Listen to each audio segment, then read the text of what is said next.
I've had the experience many times of in the morning drinking some orange juice and then realizing that I needed to go and brush my teeth and get ready for the day. And unfailingly, it would be this terrible taste in my mouth after I drank the orange juice and then put my toothpaste in my mouth.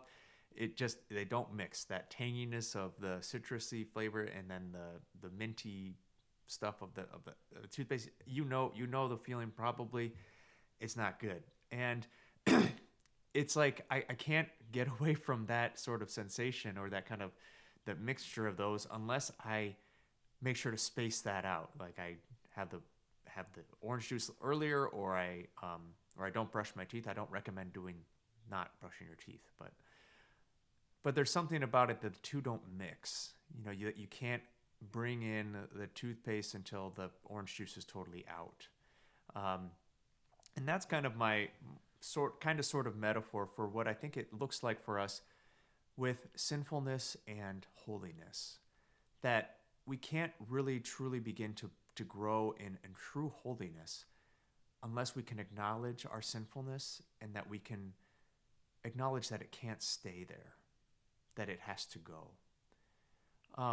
What Jesus talks about today in the gospel, people are accusing him of driving out demons by the prince of demons, by Beelzebub. And Jesus says basically says that makes no sense because a house divided against itself cannot stand. If I'm driving out demons by demons, that's demons driving their own selves out. That doesn't make sense. But he says he does it by the finger of God, and that the kingdom of heaven is at hand. That Jesus truly does this by God's power, divine power, that he can drive out demons. And so for us too, this brings about one of these hard questions as if, am I holding on to sinfulness in my life? And is that preventing me from growing in holiness? I think that that's a really hard question to ask ourselves because there's some places that I know in my life where I've been that I feel like I think I can hold on to this one. At this one that there's something that I like about it or there's something that I can justify about it.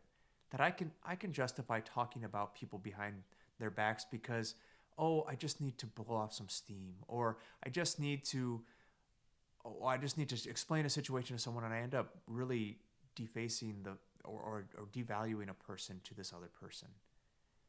But the truth is that if I'm holding on to anything like that it prevents me from really growing in true holiness in relationship with God. And I know that can be a hard thing to hear, especially if we're struggling with sinfulness or addiction, and it's hard to stop. But what we should be able to do is at least recognize that these things cannot stand, and also to recognize God's divine power to help us in these places, to help us to find solutions that we need, to help us to put all of our trust in Him and really to surrender all of our trying to figure these things out on our own and give Him the reins. That's the only way that we can really grow, is when we really invite Jesus into our struggles, into our messy lives, into our sinfulness even. Because it's right there that He wants to bring healing and He wants to eradicate everything, even that orange juicy kind of grossness of sin. Not that orange juice is gross, but you know what I mean. So let's ask the Lord today to help us to do away with all sin and to have no attachment to it so that we might truly grow in holiness and be with Him then forever in heaven.